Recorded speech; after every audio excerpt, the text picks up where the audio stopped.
All right. 3, 2, 1.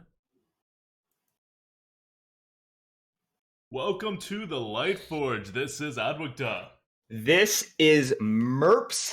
It's going to be an exciting Lightforge podcast for you guys. Before we go further, before I say anything else, Oh no. this Oh no. Stop. Start this over again. God I don't damn have it. Tex's name on here. I just remembered. I have to Oh, add it. All right, so I delete that track then? yes, delete that track. See, This the might last guest happen we a had couple on more here times. for a three-way I- was Educated Oh Collins. my gosh. When he Hey, everyone. when he did it in the last event. Got to put Tex here now. Now that Collins is still Collins is in the chat. He's in the like, chat. hey. This is I'm what here, happens I'm when you're number represented. 2 and not number 1, Collins. Oh Last time you were on the God. Lightforge too. But Oh my god.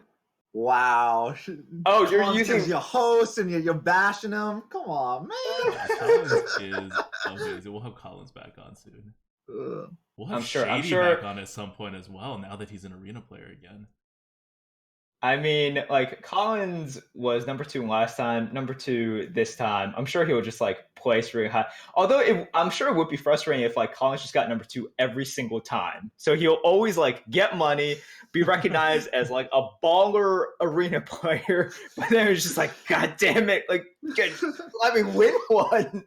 Ugh. Oh, God. All right. And this time was so Sucks to close suck. too. It was like they had the tiebreaker, and then Tex, you had to go and win that game. Yeah. Well, all right. Okay, we're Yeah. good. We're good. All right, let's start this over. We all ready?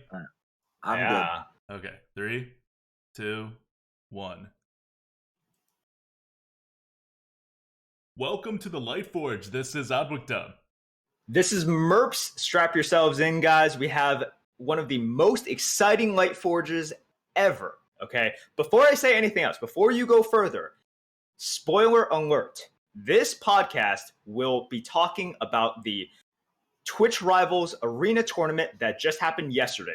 We're recording this on Wednesday. So if you want to watch it, if you don't want any spoilers, if you want to enjoy the 8.5 hours of craziness by yourself, stop listening. Across 60 Watch. streams. Yes, good. watch that and then come back. So you have been warned. Now, let me just quickly kind of set the stage for what we are going to do today. Yesterday was an incredibly epic day for viewers and for the arena community together. There were lots of exciting moments, tense competition. So many people face each other. But in the end, decided by mere minutes and a single point, the champions emerge. Congratulations to Adwicta and Tex. Welcome, guys. Welcome. Thanks. It's good to be here on the Lightforge, Merps. You know what? It's an experience that you don't go through that often. So I should really say, welcome, Tex. Thank you for being on here today. Thanks for the invitation. And Adwicta, thanks again for inviting me to your team. Oh no, this is if you guys don't know the final score, Tex got 4 more wins than me, so this is my excellent choice in partner paying off. And I'm sure Merps, you appreciated it. Tex's final run, his 4th run with Hunter, no less, going to the end, so that the Twitch tournament started with Merps, with you and your Hunter, because you got out to a really fast 11-win start, and then ended with Texas Hunter clinching the victory in an arena meta where Hunter was like, what, bottom by win percentage on HS Replay? The announcers were very confused because I was just, I was by far the fastest out of the gate. I kept my first Hunter draft, which is my first draft ever. And I think I ended my run approximately the same time that Shady decided on a deck. So there were, look, guys, if you, there's just too many things for me to talk about. Too many things in a crazy 8 hours and 60 streams for me to distill. But I do want to get to the important stuff. So, you know what? Let's just go through the standings, okay? Like, I want to talk about everything, but I think a lot of people want to know about the results. I'll start with myself. I paired with Disguised Toast, if you guys are not aware. Unfortunately, we didn't make it into the money. We were so close. We were 1 point off from the top 10. We ended at 13. Toast had to suffer through food poisoning. I blame Toast making the misplay the night before. Like that Thai was food the night before. Oh, huge misplay. I thought we played perfect Hearthstone. I thought we really did. I'm gonna baby rage a little and say we didn't get Mage. I thought a lot of games went against us, but we were still really competitive. If there was any misplay, it was Toast getting Thai food the night before. That was definitely a misplay, I believe, right? But I would say I have never played better Hearthstone, and I'm glad I got to show my stuff. Thank you so much to Toast for inviting me. But that's enough about me. Number 13, got to hand it to the winners. Let's go through the standings and what happened at the end. I want to go from top 10 down to number 1. So in number 10, we have Jackie Chan and Jombre. Number 9, Oleg and Vins. Number 8, Shady Bunny and Tachi Derp. Some arena veterans for you guys. Number 7, General HS and Sonic's Pride. Number 6 is Zunlei and Ike, 2 ridiculous constructed streamers. Number 5 is Best Marma and Tars. Number 4, Hafu and Dog, 2 people that I think were quite high on people's list.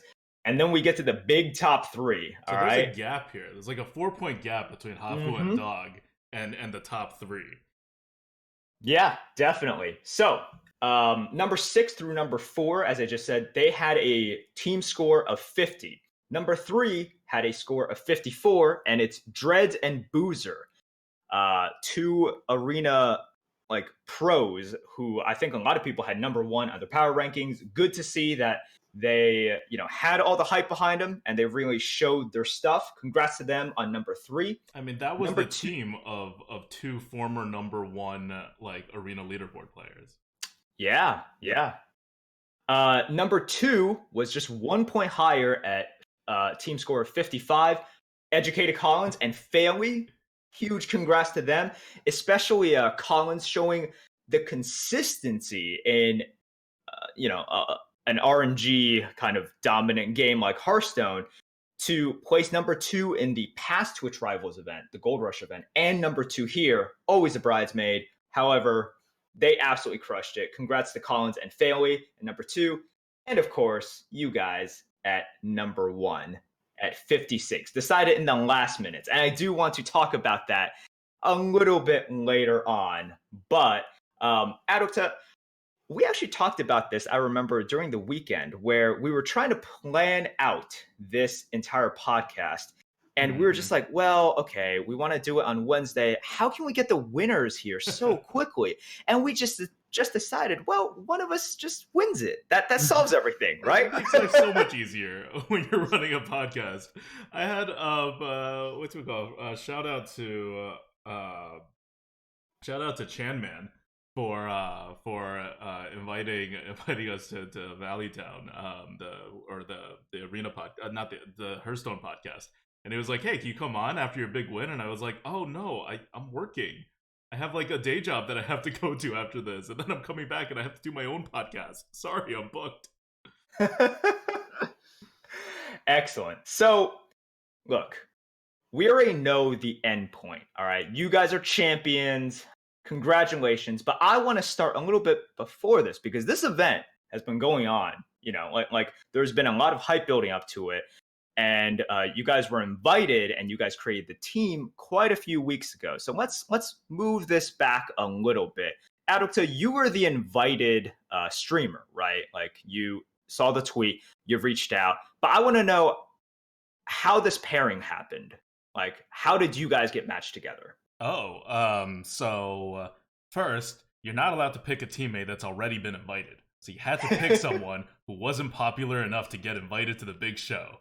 And second, I was looking for obviously as someone in the arena community, someone who's maybe flying under the radar, but also someone super good. And Tex was the perfect choice, or the perfect second choice. The first choice was Dr. Stein, who unfortunately is not a streamer, and I couldn't pick him. Twitch had rules where you had to be a Twitch affiliate. And so you've already mentioned to Tex quite a few times. I know. If Stein was available, I would have picked Stein him. a shout out. All right, Dr. Stein has been very consistent and very helpful throughout. But Tex has been an excellent arena leaderboard player. He peaked at number 3 Like definitely has the skills to be there. I know like last month on the leaderboard he was like, I don't know, 20 something or 30 something, but somewhere up there. So he knows the meta. And people like, I don't think too many people know who like that Tex was a streamer and that he's a great arena player, even though he is. Like he's someone that I thought flew under the radar a bit. And I thought he was going to like really bring it in the arena tournament, and he has all the tools to really carry me. Because I was kind of expecting to do pretty well, and I did pretty well, but pretty well in a field of 30 people with like a lot of RNG and a lot of different strategies. Pretty well is not going to cut it, right? And I have bigger aspirations than pretty well, so I needed a partner that could bring that extra, that can bring the team above pretty well. And so yeah, so I asked Tex, and he responded, and he was like, "Yeah, I would love to be a part of it." And then we scrimmed a bit. We got some practice sessions in. One's up on YouTube already, a hunter run actually that we did that got to like 11 or 12. I forget which number exactly. And there's another one coming this weekend. So if you guys want to see us actually co-op, unlike in this event, because the event is a team, but nobody co-opted except for you, Merps. You and Toast were the only people who actually co-opted. But if you want to see people are really confused actually, because I saw the main stream again, and then the announcers, like I would be talking and be like, "Yeah, we need a 3-drop here," and they'd be like, "What is he talking about? He's on turn 8. Like, why is?" And then they like picked up on it eventually. But I was like looking over there. I'm like, "Okay, you draft the super collider here. No, you need the 3-drop here. You can't be greedy there." And then like a lot of people at the beginning were very confused as well, because they showed me a little bit later on, right? Like first they showed like Crip and Hafu and everyone was just kind of chill. They're playing, and I'm just there like doing my thing. And then I would like rope the opponent and go to Toast. I'd be like, "Okay, draft this, play this. No, don't do that. All right, position around crushing walls." But anyways, enough about that. Enough about me. Tex, how did you feel when what was your thought process? Because I slid into your DMs. That's how we got in contact.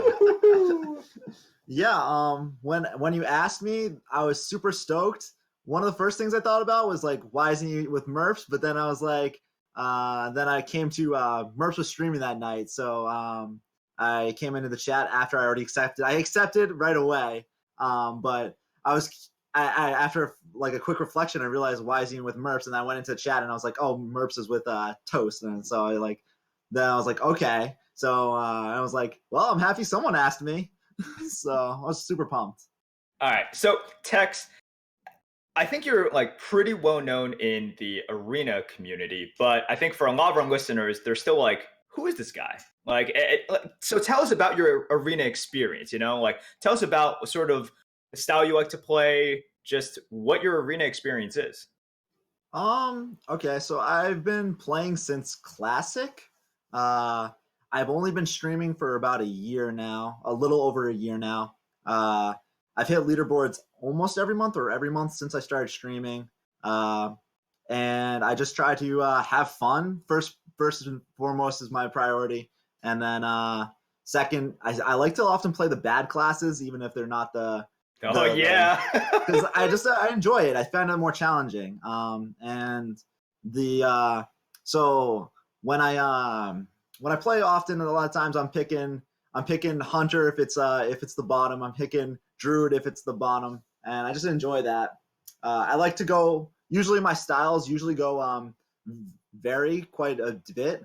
I don't play a lot of mid range kind of. I go very aggressive like Hunter or aggressive Druid to very, very slow and heavy mage or priest type of styles.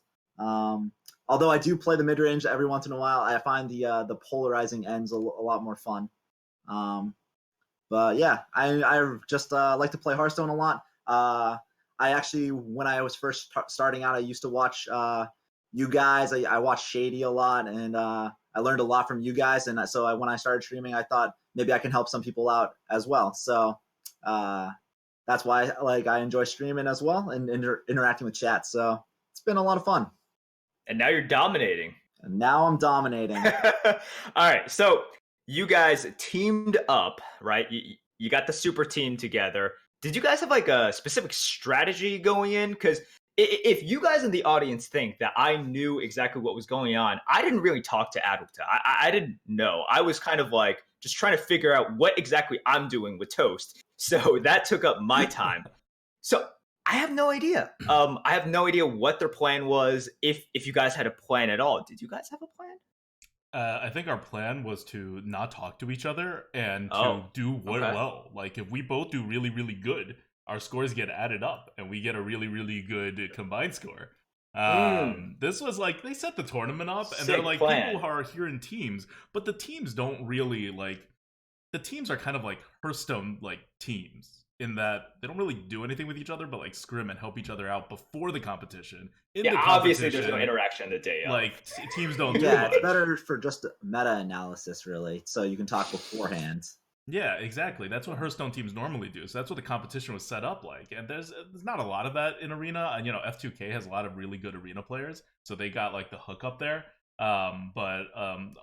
So that's what we did, right? Like we did a whole bunch of co-ops in the 2 weeks leading up to the event, and we kind of like mostly knew what each other's like secret information about the meta or whatever are there. And then on the day of, I don't think we like actually spoke words on the day of the competition until after we won. I just like messaged him and text Yeah. messaged me a little bit before the competition started, and then we were radio silent through the entire competition. All right, so I basically asked, "Are you using a delay?" And that was our whole message. And then he was like, "Yes." And I'm like, "Oh yeah, I'll do it too." And then that was it. That was all we did. It was the best delay. I don't know why other people weren't using it. It's 120 seconds, 12-0. That's got to be like, that has to be good luck. all right, so apparently your strategy was literally the Twitch chat strategy of just win lol. Seems pretty good. Yeah. All right, so we spoke on the Lightforge before about actual strategy in terms of the first run is different, right? Mhm. The second and third runs, if your first run is good, that's a keeper. Let's dig in just a little bit in terms of what were your class rankings and how did that play out when the tournament actually happened. You want to go first, Dex? Anybody? All right, sure. So when I was going through drafting, I really wanted to play Hunter because I knew I could probably squeeze in 4 runs if I play aggressive style of decks. So I was practicing aggressive style of decks almost all throughout the last couple of weeks. And Hunter, I could play really aggressively in like about 2 hours or less. So I knew I could do that pretty consistently, and I've had pretty good results, even though like win rates don't say it's good. But I knew first the best class I wanted to play was Mage. Mage was just up and far away better than most of the other classes. It felt most consistent. You felt you could play control or aggressive, and both styles had their place depending on what cards you get offered. And it just felt super strong with Warlock being the next dominance. But Warlock felt like it still lagged behind Mage. But Warlock felt better than the rest of the tier after that, though. That was the main breakdown that I looked into. Yeah, my breakdown was that I wanted to start with Hunter at first, just to get a fast run in there, because unlike Tex was like, oh, I may be able to get 4 runs in, and he did get 4 runs in. I was like, I'm gonna struggle to get 3 runs in and finish 3 runs on time, because that's the speed at which I play. And so if I don't have a fast run in there, and I'm actually going for like 12, 12, 12, or like some really high, like, 10 wins or whatever, I'm just not gonna finish. It's only 8 hours, and you guys watch my stream, you know how the pace at which I play. And in case you're thinking that, oh, me explaining stuff on stream or whatever is actually what's slowing me down, no, I'm what's slowing me down. Like, me thinking in my head is what's slowing me down. And so I had a very like centered strategy of just, I will not have a 4th run. I will just do 3 runs. And so it was a lot of re-rolling in the beginning to make sure I had a killer deck. And I ended up with a really good warrior deck that I was happy with. But that was a control deck, so it slowed everything down. And then my next one, I got offered mage, so I had to take mage. But then I got offered, like, it was the worst mage deck. I'll describe it later, but just trust me on this. It was like the worst mage deck. And I felt very bad, and I ended up like 1-1 and then 2-2. But in the back of my mind, I was like, this isn't too bad, because I had spent an hour re-rolling before, which means that I'm way behind schedule. and it was actually impossible for me to get a lot of wins anyway to fit in the time. So if this control deck like busts early, I can like then definitely get my next deck to a high win rate. So when the mage deck went 6, I was like pretty happy with it. I'm like, all right, I can move on into my next run and do better. And I did with a warlock, and I actually finished my very last game, my 11-3 game, with something like 10 minutes to spare, or like 5 minutes to spare. So I think you just have to know yourself, right? Some people play faster, some people play slower. And that was because there was such a strict time limit in this competition. It was information that would be helpful to know. The time limit was definitely an interesting thing. I know they showed Shady Bunny a ton at the beginning of the cast, and there was a lot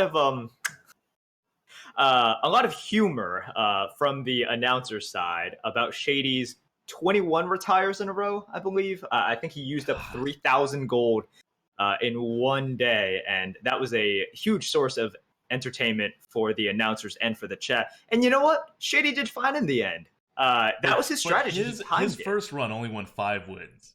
After all that re-rolling, and he got like a really nice deck, it only won 5 wins. So he made up for it afterwards. But all that re-rolling did not produce like results in terms of how the run went. The deck was good.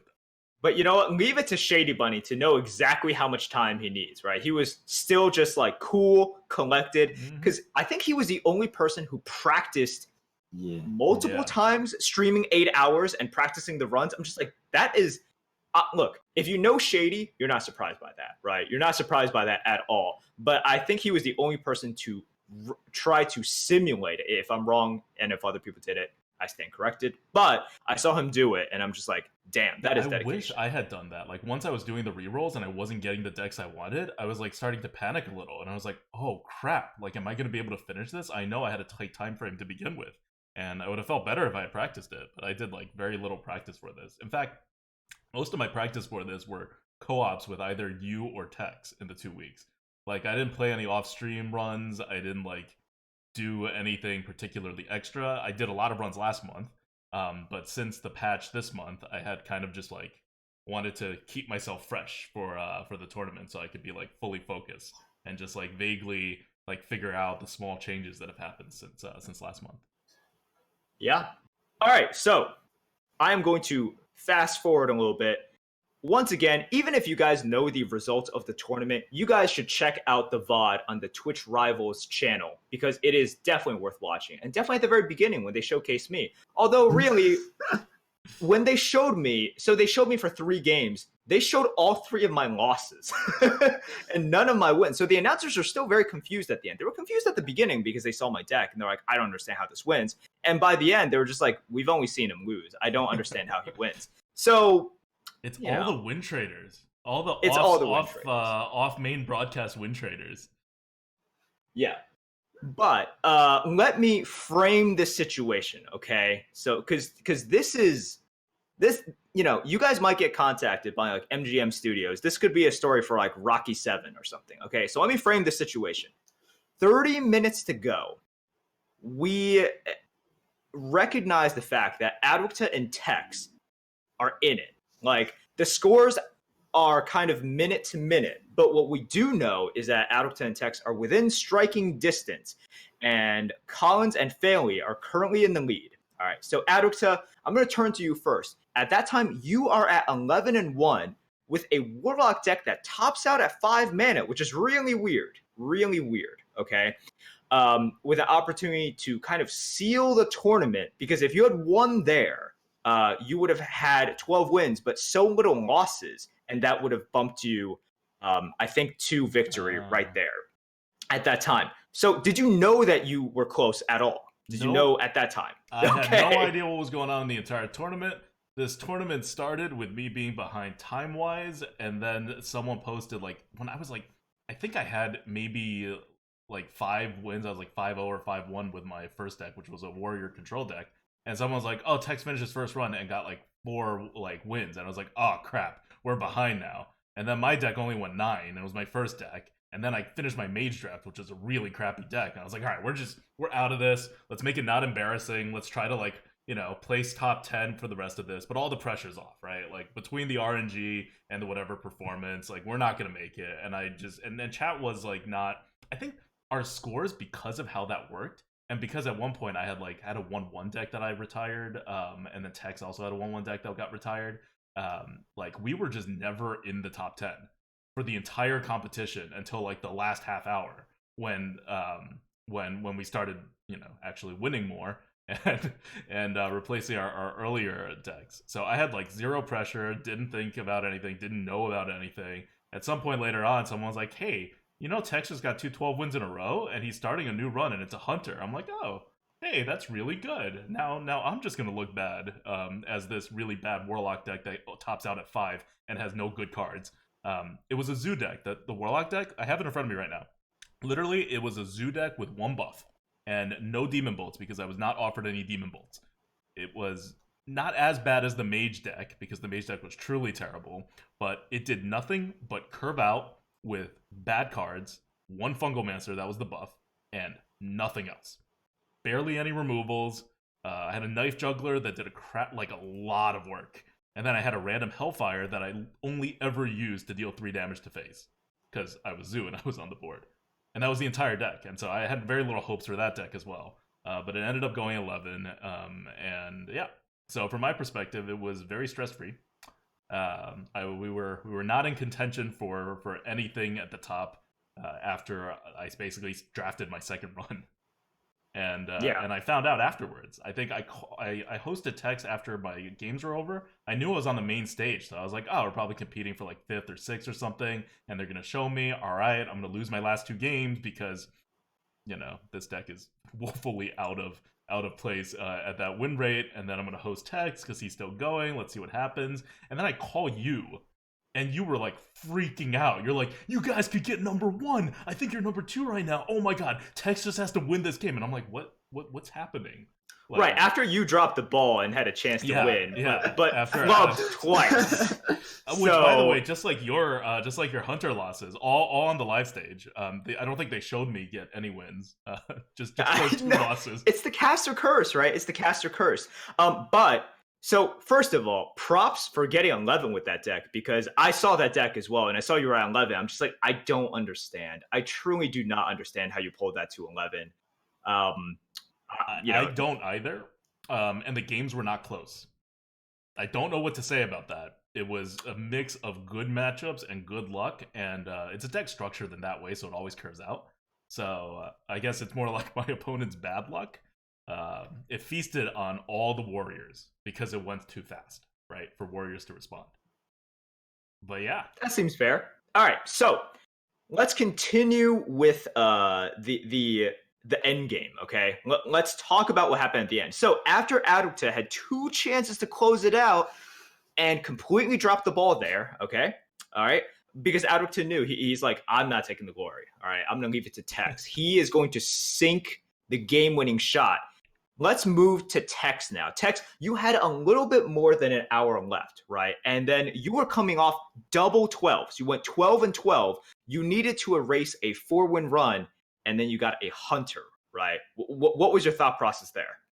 So at first I was a little nervous about time because the first Hunter I run that went 12, so the first one that went 12, I was like, "Oh, that's good. I just bombed the first run, so whatever. I'll hopefully do well in the next run." Then I got a disgusting Mage deck, and then that went 12, but the Mage deck was super slow, so I was nervous that I wasn't gonna have enough time to re-roll my first run, and replace the 4 wins that I had before the first 12. And then I was like, "Okay, but we still have like an hour and a half. I've done more than that in that amount of time." And then it was like an hour left, and I was like, "Okay, we finished the Mage. I have an hour. Sorry, chat. I'm not gonna read at all. I'm going to click, and I'm not gonna explain anything." And then I just started clicking. I did my draft in maybe like 2 minutes, and then I just started clicking the buttons as quickly as I could, essentially, for a while. And then I just essentially then at one point in the final run, we got like the worst RNG possible. I had 3 health minions on the board. 2 of them were hyenas, so they would like grow if one of them died, but the other wouldn't. and then another was and then they lightning stormed, high rolled all three of them. I got a loss. I went, and then I got that loss because then 2 turns later he lightning stormed and high rolled again on my board so that he full cleared again.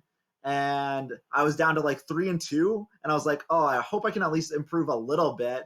And then I just slowly started winning, and then we got to games, the 6th win, which was a bomber played on turn 2, missed both of my 1 health minions on the board. I played on that I coined out on turn 1, and I trade off a beast, buffed my hyena, and won the game from there.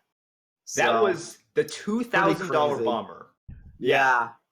In a tournament of crazy plays, ridiculous situations, that was the moment. That was the championship moment, right? And of course, it was like, smart play on your end, but once again, the opponent drops that, and it's a completely different game if it just hits one of the 2 ones, right? Especially your beast. Yes. But I remember at that point, all eyes were on you. The mainstream was on you. Everyone who was keeping up with it was like, this is it. This is the entire tournament right here. Did you know that you were in that position? I knew that we were in the top 5, top 3. I didn't know that game was going to be the deciding game to win the tournament. And I didn't know if Adwood, I knew Adwood was finished because he was just hosted me or whatever. So I knew it was he was done, but I didn't know it. I just wanted to add more pressure onto Tex. Yeah, this is what I'm supposed to do. It's like, you concentrate I knew it was now. yeah. I knew it was I was one of the last people going, I assumed. But I didn't know if the people that were ahead of us or below us were still going or not. So all I knew is that I could keep improving my score, so I just kept trying. And then I knew once we won, I saw a bunch of congrats and stuff, but I wasn't 100% sure if they were congratulating me on winning and improving my stakes or what. I did until a few minutes later when I realized oh, we actually won the whole thing, and I was like, oh, that's awesome.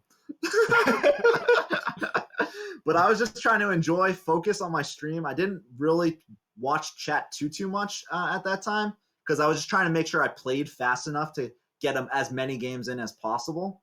So I was mostly focused on making sure I made the plays quickly that were still good enough to win. And then I basically was just super stoked that we got through the win in time, essentially. Yeah, and then you won the game that you needed to win, and then you horrendously lost the last game that didn't matter, right? It wasn't even close, the last one.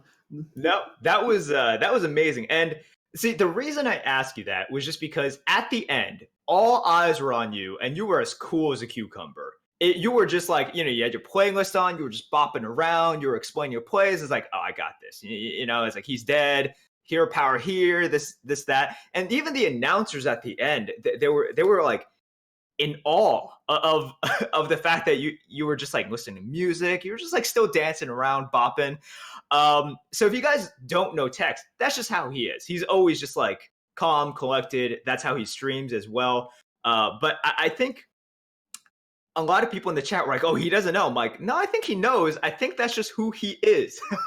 It's ice cold demeanor. I'm just yeah, he's got this. It was a really exciting thing to watch, and I think it's exactly what people want, right? They want an entire day of ridiculous action, crazy matches against each other. So some of the highlights are, for example, the Shady Dreads match that people are saying was the match of the tournament, especially for the arena community.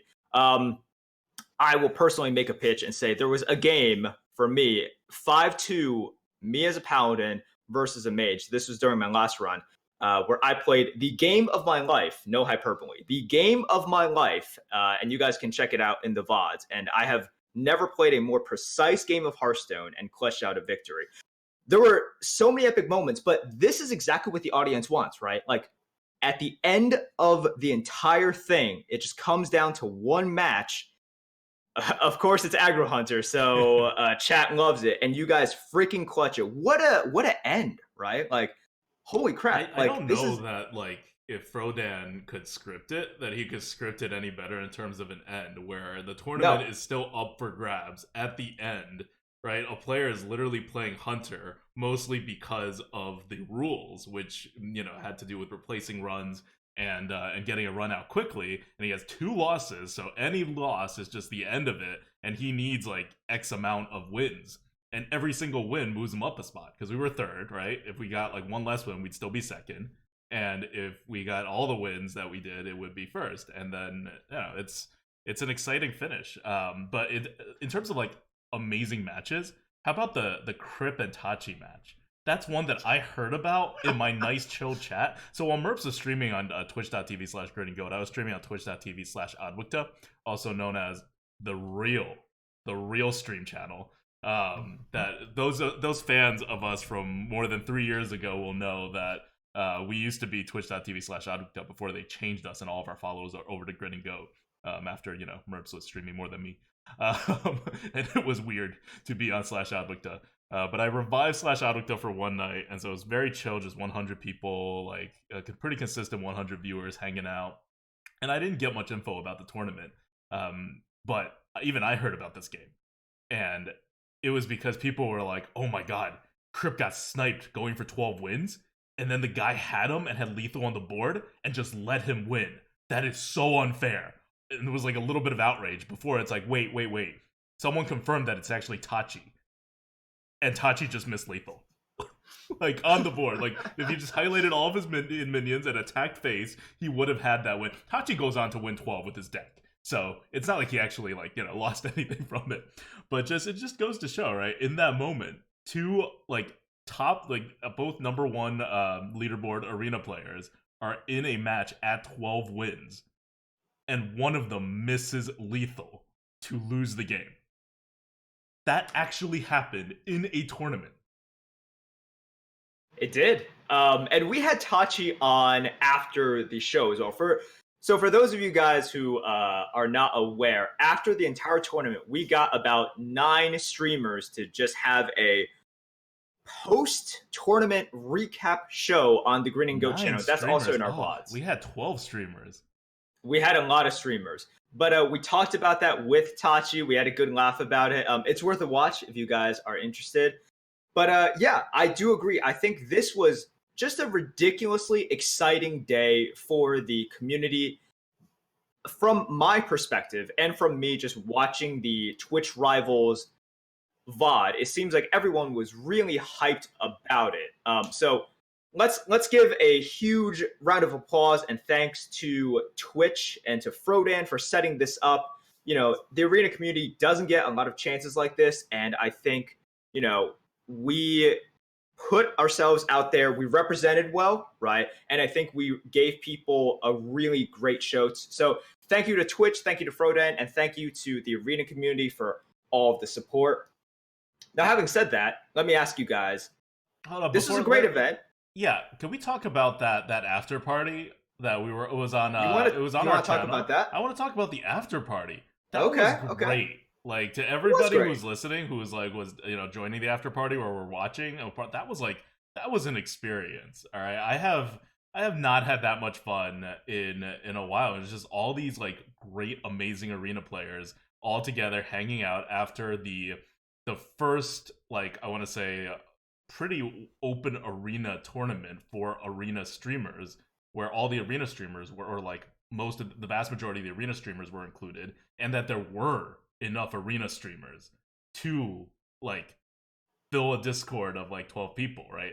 You talk like 2 years ago, that would not have been the case. 4 years ago, there would have been like 3-4 people, maybe besides us. And now there was a tournament. The arena players represented, took the top 3, and we were all just hanging out with everybody afterwards, and it was a lot of fun. We're uploading that onto our YouTube, unedited, just the whole thing. It's gonna go a bit over an hour, and I think we're gonna start from when Tex joins. He was the first one that joined. We got him in here as soon as the victory rolled in. We were watching the stream. We put up the stream on our stream, and we were watching him get the finish, and then people just slowly like join, right? Like, we invited Collins in, and then other people, and eventually we got 12. It was a very good like arena community moment where a lot of these people, like, I see on Reddit or like on Twitter, I read the stuff they write about Arena, but I haven't necessarily like co-opted with all of them or like whatever. And it's great to like have that. It was really great and I think it was the culmination of about like 3 weeks of everyone preparing, everyone helping each other out. So many great co-ops happened. And from my end, because I was unemployed at that time, I was just like popping on everyone's streams, checking out their strategies, giving everyone tips as well. I know I really, really tried to pull Shady back to the aggro side. I tried. But I would go to Collins' stream, go to Dread's stream. Honestly, shout out to everyone who streamed their practices. I picked up so much from everyone. And by the end, I was just like, I am super ridiculously prepared for this because I believe I've taken the best from all of these top players. And it really just, I think, brought the community together in a very special way. I know it sounds really cheesy, but at the end, when we all got together, I was just like, this needs to happen, right? Mm-hmm. This is what should happen. This is what needs to happen. And it just felt good. It felt like we all were in this together. We're all competitors, but we really are all in this together. And most importantly, we freaking dunked on those dirty constructed players. Get the hell out of here, okay? This isn't Chalky 2.0, all right? Like, you can't just come in here. I saw the announcers as well. And the announcers at the beginning, they were like, yeah, we don't know. It's like, well, I think Chalky has proven that the best constructed players are just the best players. Mm-hmm. So this is solidly etched in my mind. Admiral is like, oh yeah, Zalay and Ike, they definitely got this. To be fair, they did. They placed fifth. They were they placed fifth. Good for them. Right? You look at a pairing like Hafu and Dog. Dog got a much higher score than Hafu, right? They ended up placing fourth, but like Dog's a constructive player. This is not like good for them. Yeah, good for them. Yeah, I mean, it's not like This is something that, and I made a Reddit response onto it, with someone's like, "Oh yeah, I mean, I thought it was obvious that the arena players are going to end up on top," and I was like, "No, this was not a foregone conclusion. Like, people in the arena community may think that there may be good reasons for it. Maybe the people who play arena all the time know more about arena than people who don't do it. Maybe, right? But I think if you just poll the normal Twitch viewer or the normal Hearthstone viewer or normal people who know a lot about Hearthstone, if not a large minority, it could even be a majority of the people think that like pro constructed players would even come in and dominate arena if given a little bit of time to practice, because they are the talent, right? Like, if you're a pro player in Hearthstone, you're not really an arena player because there's no arena tournaments, right? You can't like make a living on it. You can't feed yourself. Teams aren't going to really like pay you a lot of money or sign you when there's no competitions around as an esport. This is one of the like only arena esport events since like Lord of the Arena stopped happening, right? And that was like an invitational of almost all non-arena players. Then you look at what happened with Chalky. You look at 110 challenge with 2 beers back in the day. Like, there's a lot of precedence with constructed players coming in and just like doing crazy things in the arena for like a short burst. So yeah, the top 3, the pretty definitive top 3, had 5 primarily arena players, and then Fayley, who has got, how many wins did he say in arena? Like 8,000 arena wins. So he may be known as a constructive player, but he just like plays a lot of the game in all game modes. He is not like someone who just like kind of lets arena sit by the side or like doesn't touch it for like, many years. And that was not a foregone conclusion. That was something that I was really happy that happened, whether it was us or it was other people, just to kind of have a little marker here, right? Like, why did we start the arena Coop way back in the day? It's because we wanted to prove that there was skill in the arena and that you could play all classes evenly and get an insanely high win rate. That's like literally the stated purpose of the arena Coop, and we're still going. Well, now I think we have another point here where you had a bunch of arena players together, you put them on the same playing field as pro constructed players, and you establish the very low baseline, right? Not like, oh, we're better players than the pros, but like, in our house, in our particular game mode, at least, we are, generally speaking, right, performing at a higher level, a 10% win rate higher level, the top arena players compared to the top constructed players. And that's a very low baseline to establish if you think arena and constructed have any level of parity. But that was something that there was no actual evidence for until yesterday. All right. So Tex, let me ask you, are you gracious in victory, or did you feel like you dunked on these constructed players? I think they performed pretty well. So I watched a bunch so you're of dunking on them. Okay. I watched a bunch of them before the tournament actually began, and I saw a bunch of other arena people like yourself, Merps, and others hanging out in other channels and helping out when you could, but maybe not giving everything away, but helping out those when they need it. So I think the biggest issue that they had to overcome was probably knowing the meta and knowing drafting, because like that's something that they never have to experience really with, and they have to experience like all the new cards, which are just cards that they don't ever see in constructed. So the commentators were great. Whenever they saw a new card, I saw a couple clips of it where like they just did not know the card, and it's like they've been commentating on Hearthstone for a long time and many things, but it's just not a card that's ever seen in constructed, so they never had to know it. And in Arena, we're like, oh yeah, of course, you see that card all the time. Yeah. I think now's a good time to, like joking aside, we had a lot of great individual performances as well, right? This is a team event, but some people that we have not really mentioned yet put on some monstrous performances.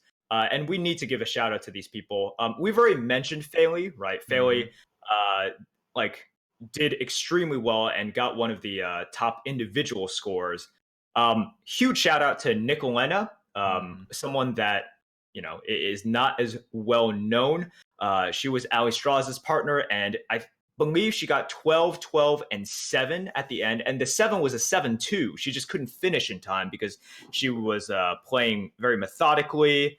But that was an insane So doing a math score on that, that's more than 10 wins per run. Yeah. Tex got 12, 12, and 6, and that was 10 wins per run. I got 9, 6, and 11, and that was like 8.7 wins per run. Like, these are all really good performances for being put on the spot, right? Like, and doing like just a couple runs. Definitely. But that is like insane. And you had Fayley get that, I think the same number. And Lena got it as well.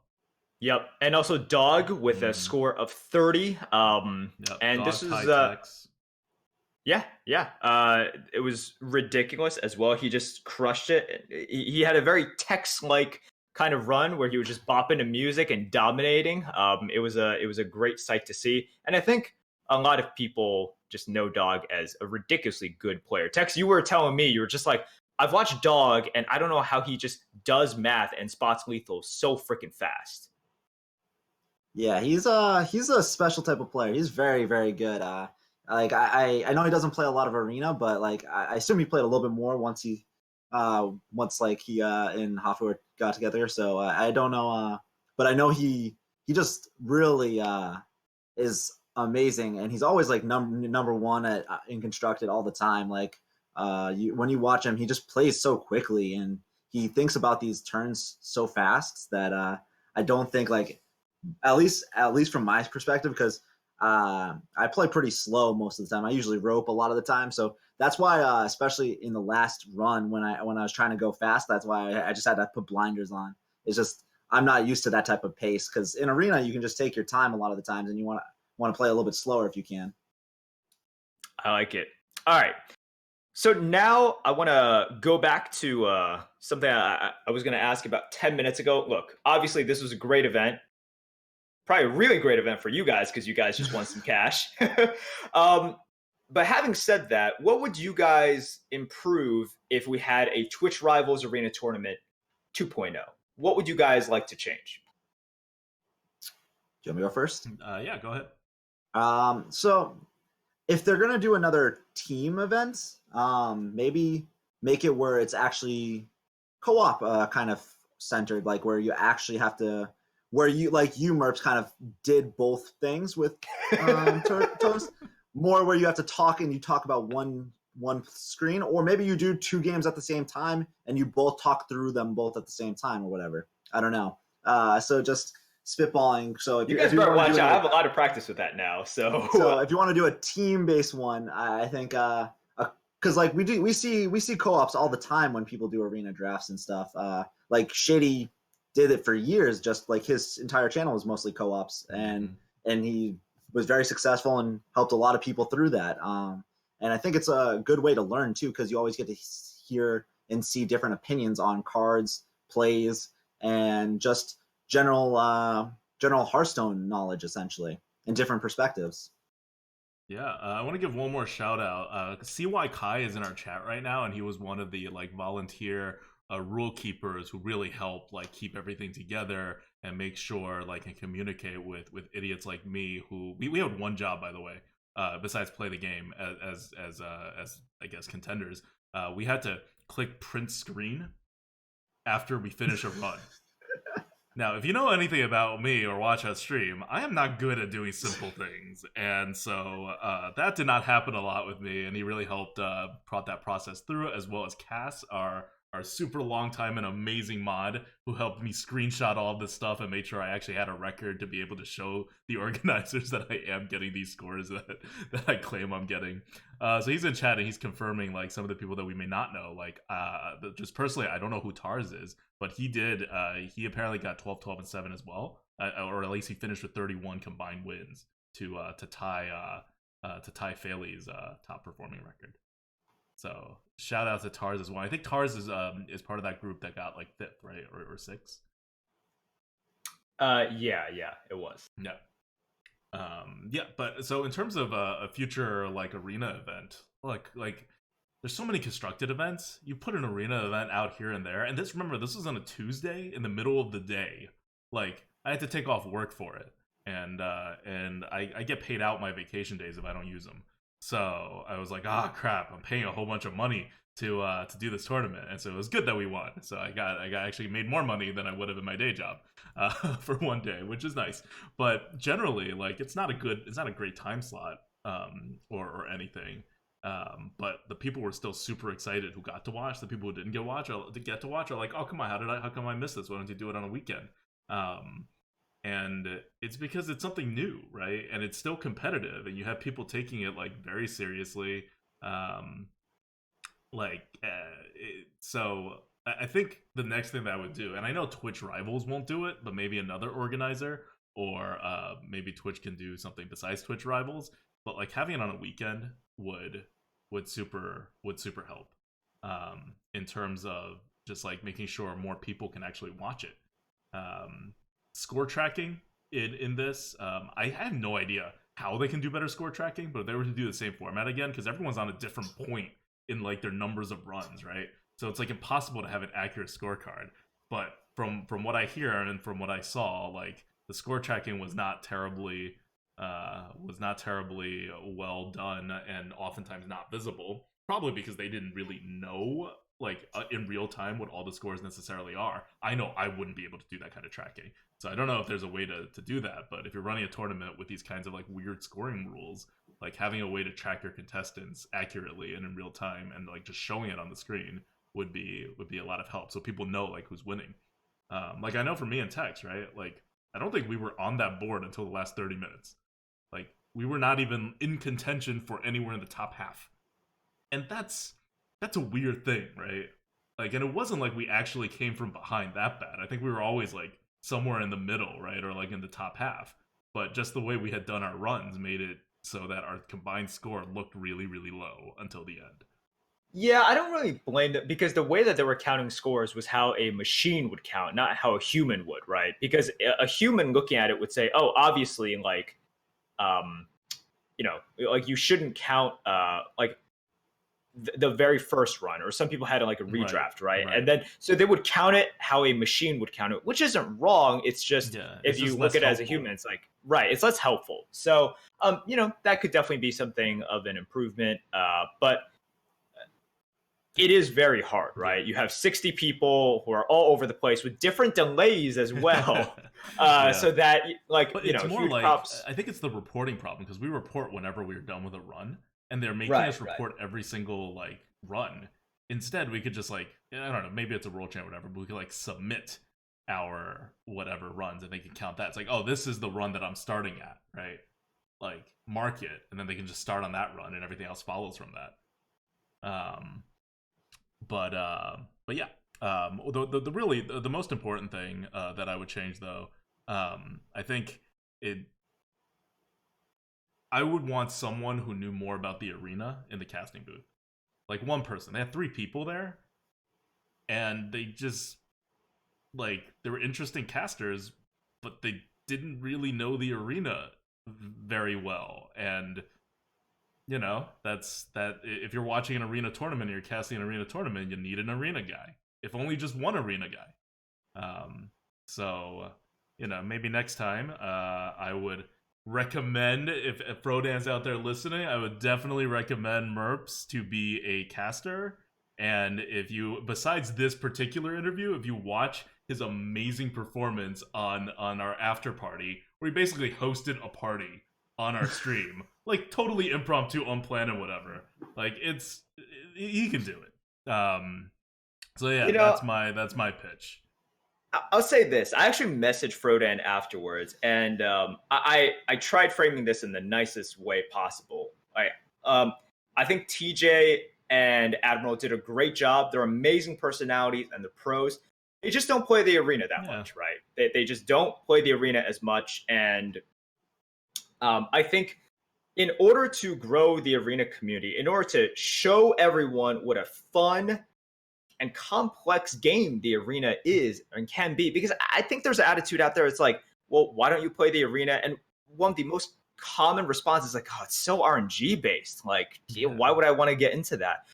Which is just not true. Which is just not so true. RNG based, the arena players, and by the way, there were only 6. I counted. There were only 6 teams with double, primarily arena players out of the 30, and 2 of them were in the top 3.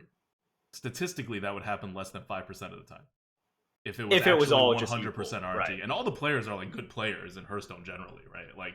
Or I don't know, 85% of the players were really good players, and you have some more entertainers out there. But the odds just would not support that. You wouldn't end up with this result very frequently. And it's not like the other arena players or arena teams did poorly, even if they're not in the top 3. It's a very consistent pattern. You isolate the 6 arena teams, and they all did well. You isolate the next level, which is one person is primarily arena, the next person is not, like you and Toast, and it's still overall above average. And that's because arena's about more than RNG. What do you know? We're not just here rolling dice. Yeah, so I messaged Frodan afterwards, and I told him, just because I think if we're having arena tournaments, I think if we want to grow the community, it does help to have someone out there who can show the complexities of arena, who can really say look, this was specifically shady strategy. Yeah. This and is exactly the win meta condition in the arena, because none of them know the current meta in the arena. Yeah, and one of the comments was also oh, it's impossible to read anything in the arena. I'm like, is it now? Yep, that's yeah. We're not doing any reads. We're just totally blind on just our play cards. You just vomit cards. You just vomit cards. And one of the interesting things I thought of, I was just like, man, I would love to play. I'm a huge competitor at heart, but an opportunity like that would be very, very exciting. So next time that this happens, I think I will personally try to make a pitch for me to get involved at the table or at the booth or whatever somehow. And we'll see what happens. I think, hopefully if I do get the opportunity, I could represent the arena community well. I could show people hey, this isn't an RNG fest. These people have dedicated hours upon hours upon hours. This is why this person made this play. Yeah. That's something that was not always there. And to be fair, it's it's a different way of thinking about things, right? If I don't play constructed and you made me cast constructed, I would be terrible. I wouldn't do half as good of a job as these guys did with arena. Even if I knew all the decks, and even if I played some constructed, I wouldn't know the deep strategies or do the odds or, all the stuff. I wouldn't know what's actually going on in a pro constructed player's minds. It's not arena is not the way lesser skilled version of constructed, right? It's just different. It's a limited format. And so you need at least, if you have 3 people, you need at least one person who really knows the arena. Yep. So let me ask you guys this, because this came up on the after party yesterday, where I know a couple of the other streamers specifically mentioned maybe extending this from 8 hours to 10 hours. Tex, how do you feel about that? I think the time constraints is one of those things where I don't mind them extending it. I don't mind them keeping it as is, because like every time you extend it, you change how you create your strategy, right? Because Yeah. I specifically avoided trying to play control classes. I ended up still playing a control mage just because the quality of the deck was so high. But I specifically tried preparing for an aggressive style of decks because I knew the time constraint was that way. But also, like, if they did it the same exact set of rules but just extended the time, then yeah, I think it would add to a little bit more of flexibility in terms of how you want to play, and letting the people maybe even re-roll a little bit more. Those that want to play an aggressive style, they just look for the aggressive style of decks. They also might just the more you extend it, the more you can play maybe 5 runs or something into that time period. Those who play really quickly, and just try to take it from there. But from the rules standpoint, they could also vary the rules. There's other ways to vary the rules, from just making them play the first 3 runs, or from other ways to do it. So I think the time extension is just a different strategy you have to go about when game planning as a participant. So I don't actually, doesn't matter too much to me. It just changes how I view the tournaments essentially. Yeah, I'm totally with Tex on this. I don't really need the time to be extended. We were playing for 8 hours. I guess I could play for another 2 hours. It would not be more fun for me to play for another 2 hours. What I think they need to do more is because I think one of the big fears that people have is like, oh, what if you get like a bad deck, right? And it ruins someone. It's like not as competitive. It's like, no, it's arena. You're gonna get bad decks. I got 2 bad decks. I re-rolled for a really good deck to start, and then I got 2 bad decks, and it was fine. Did I end up getting 12 wins average? No, but I got like almost 9 overall, and it was fine. If I couldn't re-roll the first one, I'd probably end up with something closer to 8, but it'd still be fine. So I think there needs to be less fear of allowing for re-rolls, and it's not like, I mean, that they made a big deal out of the whole shady re-rolling thing, but I think generally viewers don't like care too much about re-rolling. They'd rather see you like play a game and like do a draft that you will actually play. So I would change the rules to something like 4 arena runs you can drop your bottom one, or 5 arena runs with 5 different classes, no re-rolls, and you can you take the scores of your top 3. Just anything along the lines of everyone's doing the same number of runs, and you have to get them in some amount of time maybe, but to have that time be so wide that like if people are playing fast, that's fine, but you don't really get an advantage in playing fast, because once you stop doing things like that, you're introducing these skills such as re-rolling skill, which Shady practiced at length, right? Or like Yes. time management skills. These are not arena skills. They have literally nothing to do with the arena. Like, why? Why were they even a part of the tournament? Right? Like, I get that you want to like make everyone finish at the same time, or to make it not go on forever. If you just said like you do 3 runs, everyone does 3 runs. Well, one person could be super slow, take 18 bathroom breaks, and the competition would never end, right? You gotta have some kind of time limit. But the way this was set up was very rewarding of people who played fast.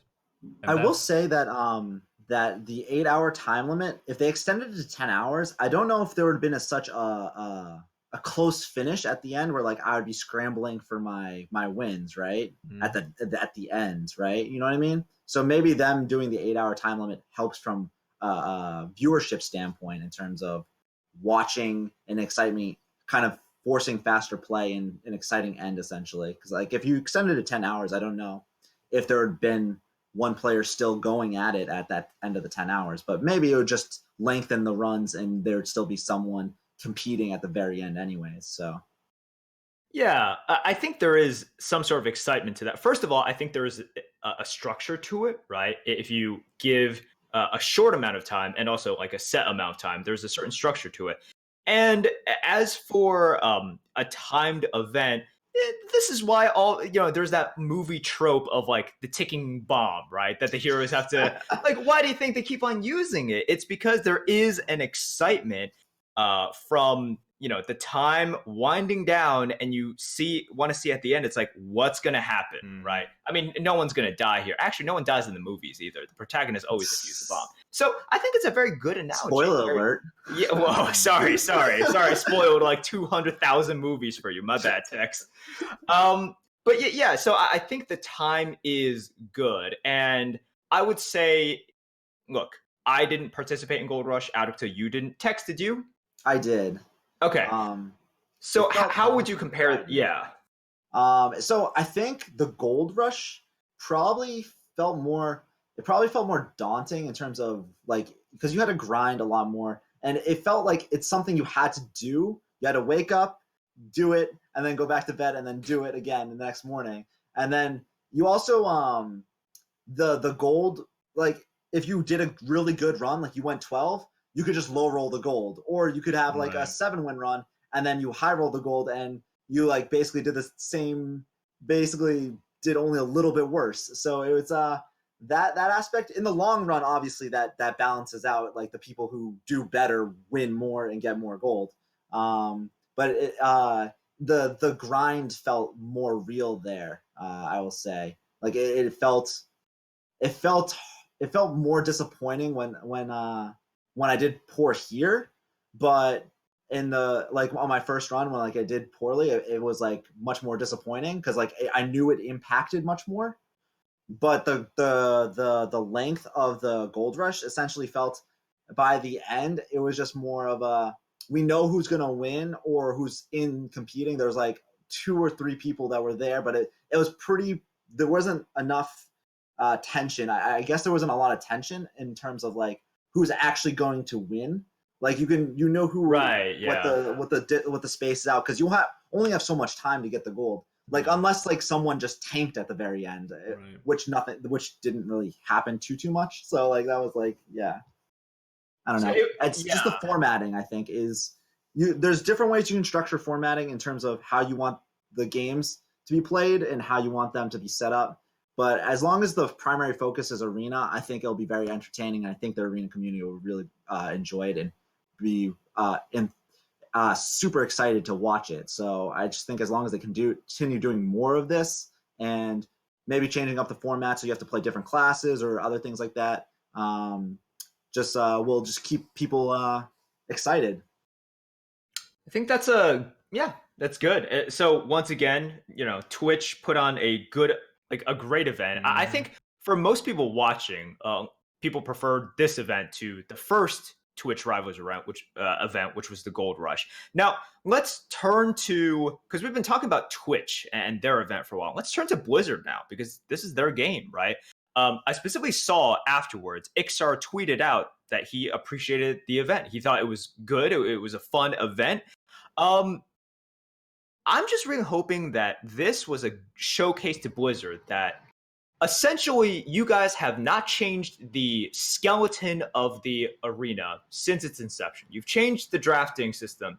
You've put in new cards, but we still don't have any extra options, right? So examples are, for example, customized tournaments, which is one of the things that other games have, right? You can draft and play and set up your own tournament.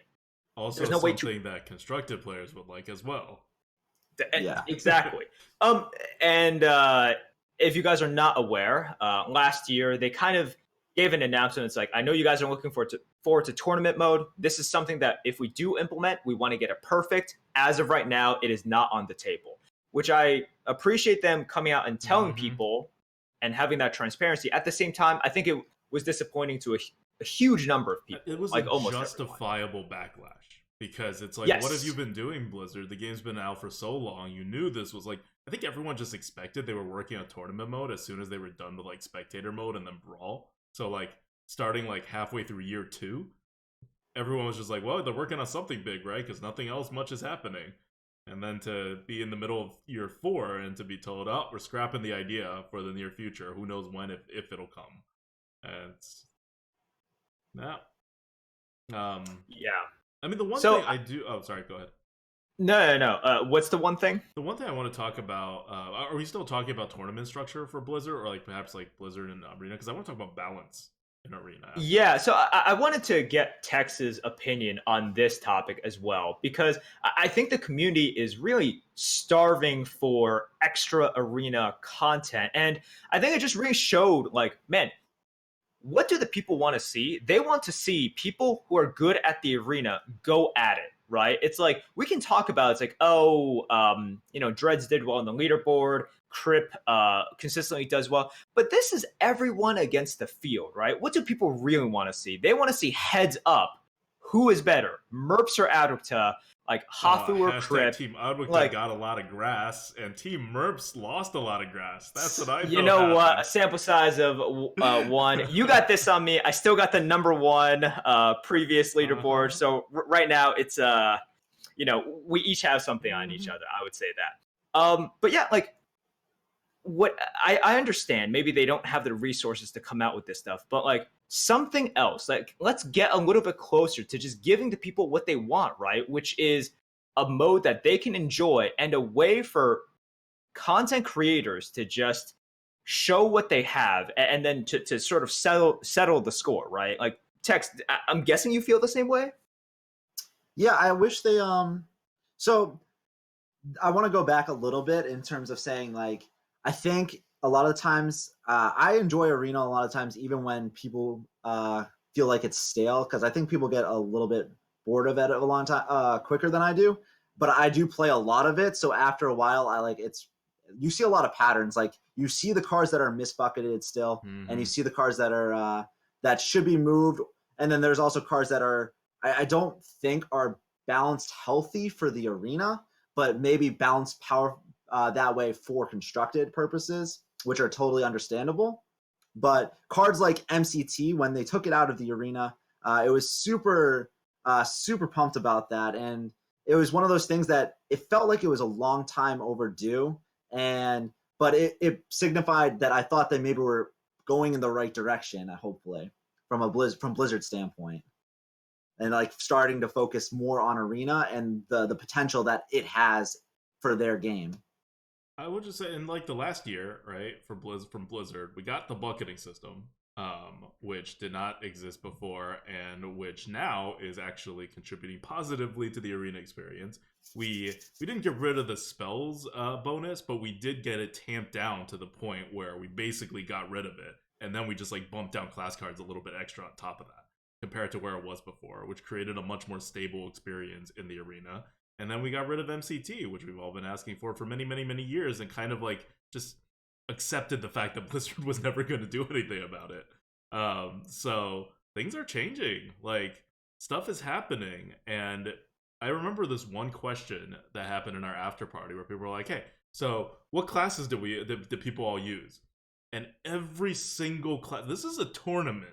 You only bring your best classes here, right? Like if this was like League of Legends or like a fighting game like Smash or whatever, and in a legit tournament, 8 out of your 9 choices were used by like people who did well and knew what was going on. That's an insane rate, right? Like I know card games generally have this goal where all the classes are represented, but that's kind of a standard that is not really met by any other kind of game genre. So Blizzard has gotten in their balancing of the arena pretty close.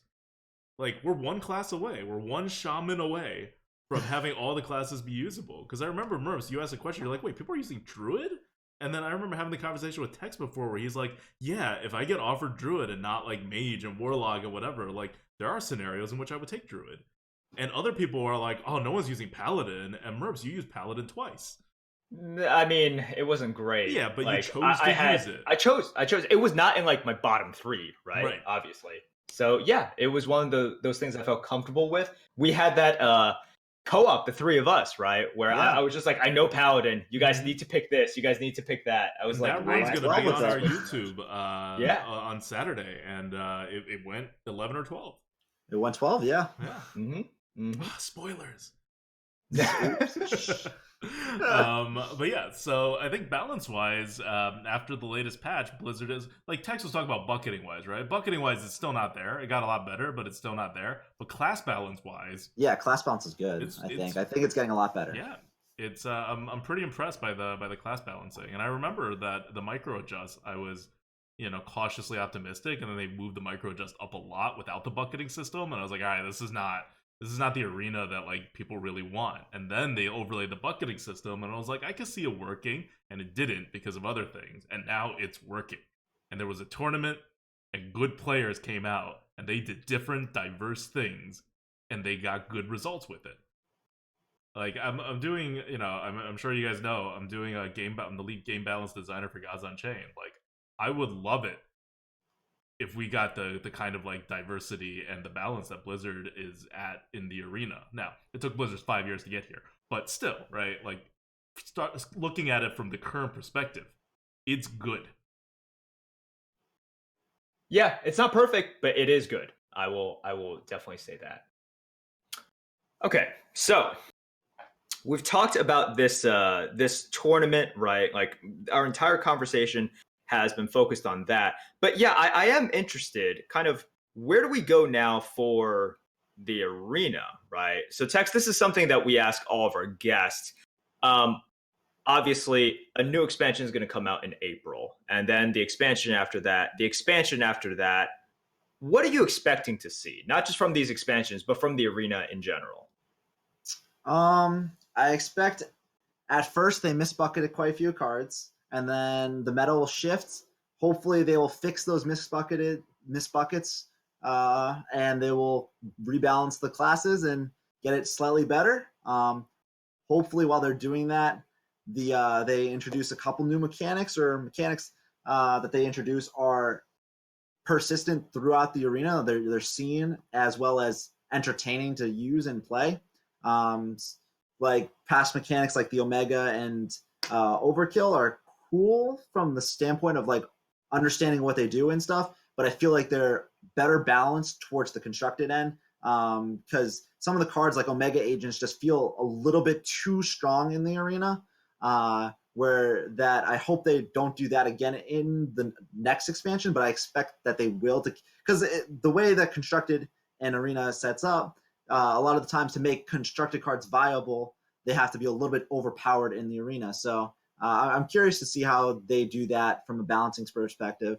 So but as long as they continue to put effort into balancing as well as improving the arena and making attempts to make it better and listen to our feedback, I think that's what I'm hoping for, essentially.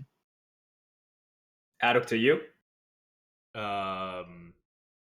I have no idea what Blizzard's going to do. At this point, I have predicted many things that Blizzard's going to do, and I'm pretty sure I'm wrong more often than I'm right about what Blizzard is going to do. I remember in one of our first Lightforge podcasts, like, I don't know, it was maybe like 4 or 5, and we had Hafu on as our first guest, and she was like, well, so what do you guys think is going to happen with Blizzard and Arena? I was like, well, they're going to move towards a more competitive arena format sometime in the next year because they have constructed all set up, and this is like literally their other game mode that could be taken kind of seriously, and MTG has done it. They're following the MTG model. This is like basically a done deal, and it's not even close to happening. It may never happen, and I was so sure about that.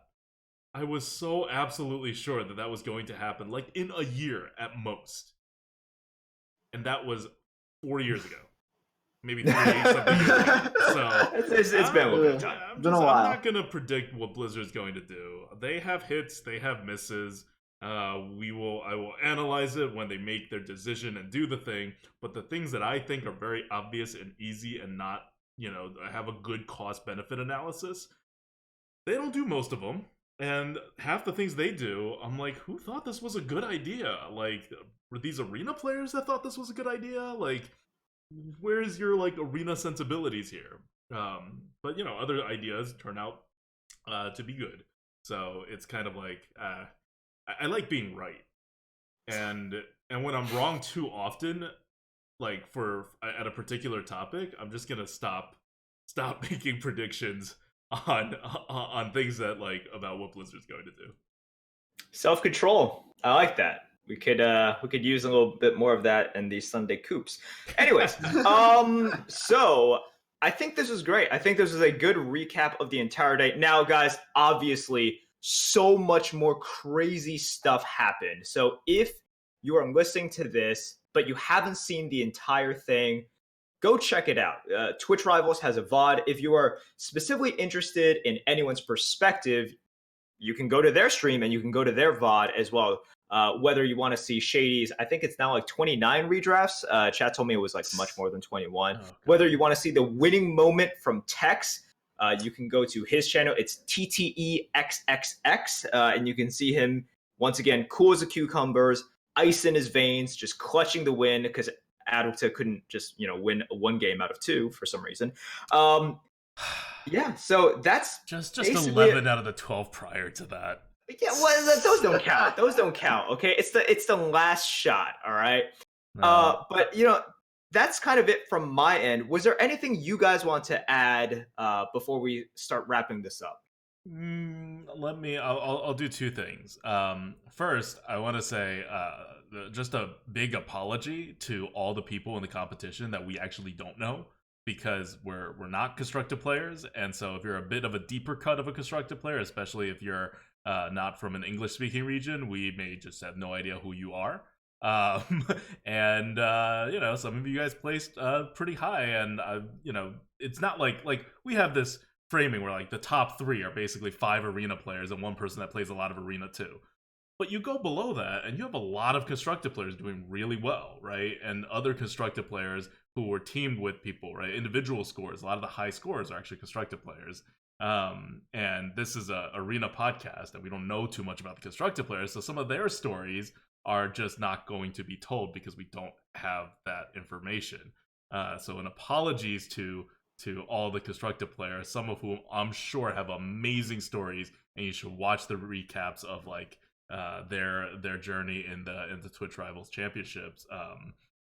So that's one I want to get out of the way, because I know we're missing things. Like I tried to do some research beforehand during the day today, but I know we're missing a lot of things. There are 30 teams, right? Like you can't keep track of it all, and we have much more easily accessible information from the like traditional arena players.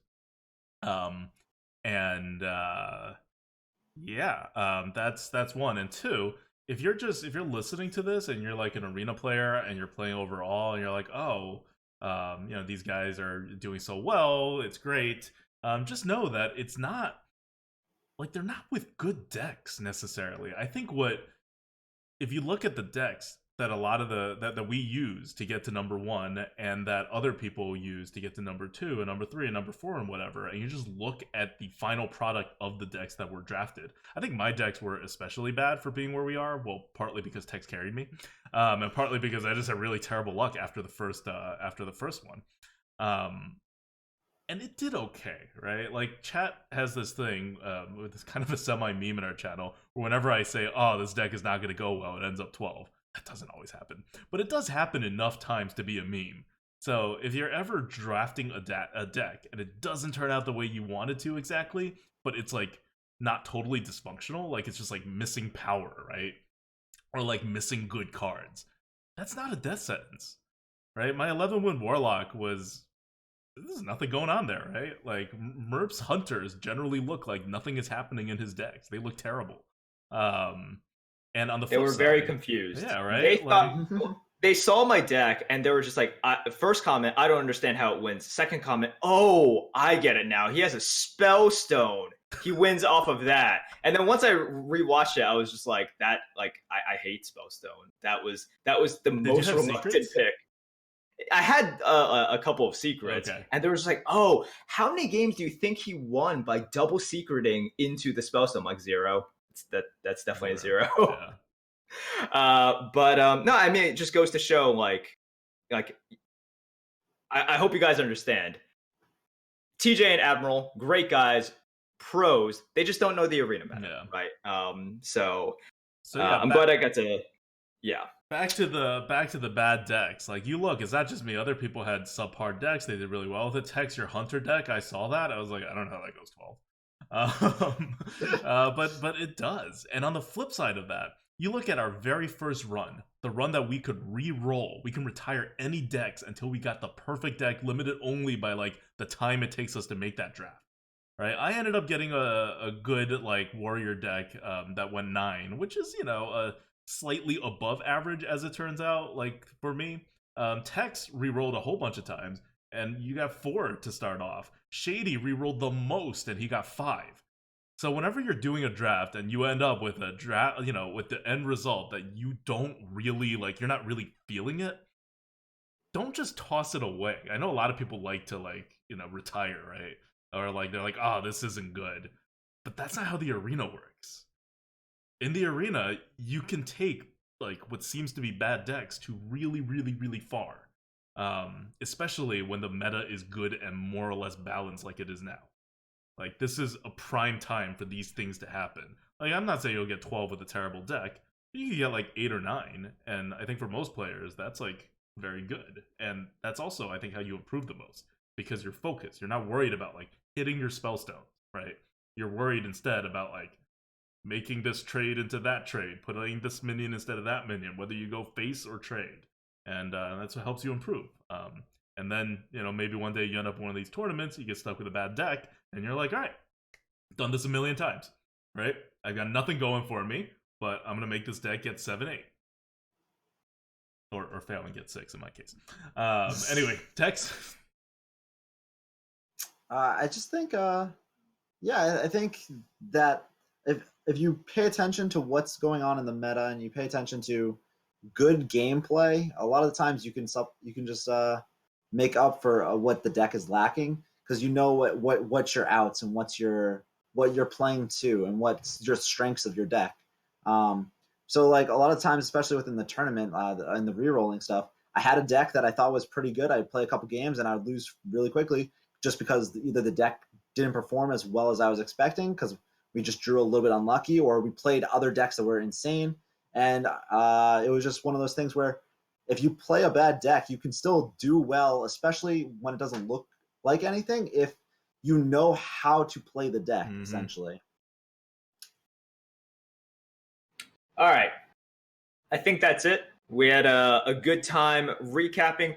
Tex, if people want to see more of you, if they want to learn from the person who carried Adwicta to victory, where can they find you? You can find me on Twitch at TTEXXX, or you can find me on Twitter at Tex, the same TTEXXX_HS. So yeah, hopefully you will tune in. I try to go pretty slow and explain my plays, and if you guys ever have questions in my stream, I always try to answer them. So yeah, I try to explain everything I do and try to make it a helpful, friendly, and chill stream. I'll also be doing some dancing and listening to music, so hopefully you'll enjoy that, or at least laugh at me while I do it, so it's okay. All right, sounds good, man. And if you want to see me and Tex do some co-ops, I'm going to pimp our YouTube channel, youtube.com/grinninggoat. There's one co-op that's already live. It's a Merps Hunter. It's a very Merps Hunter, actually. It's surprisingly, like, we actually stuck to the script, 1, and 2, that Blizzard offered us the ability to stick to the script, which usually doesn't happen. And, it's on our YouTube, which means it went 11 or 12. And on Saturday, the Paladin run that Merps actually helped us draft and, like, play a game before he left in preparation for the tournament, which I don't think either of us ended up taking Paladin, but it was definitely, like, an option after that, right? Whereas I previously was like, I don't want to touch Paladin at all. That would be coming up on our YouTube on Saturday, and on top of all of that, the Twitch Rivals after party with like everybody, like Shady, Collins, Dreads, Tachi, Boozer, Sun Glitters. I'm missing people. Bailey was on there. Bailey. Yep. Yeah. But yeah, everybody was on there, and it was a great time. The atmosphere was wonderful, and we're uploading that onto YouTube as well. So check out our YouTube things coming up over the next couple days. All right. So before we end, once again, huge thank you to Twitch for this opportunity. Huge thank you to Frodan and everyone involved in the production and execution of this event. Most importantly, thank you to everyone in the arena community for your support and involvement and love. Love you guys back. This has been fantastic. All right, that's it. Adukta, take us home. Until next time, this is Adwicta. There's no, sorry. It was good. It was good. You had a great ending, proving your broadcaster chops. I get it. But we have to tell people that this podcast is this week's podcast. So if you're expecting a podcast on like Monday, it's not because we didn't upload it. It's because there isn't one, because Merps is moving and he's not going to be fully set up. So our next Lightforge podcast is not going to be for like a week and a half from now. Okay, now, until next time, this is Adwicta. I'm Merps. See you guys.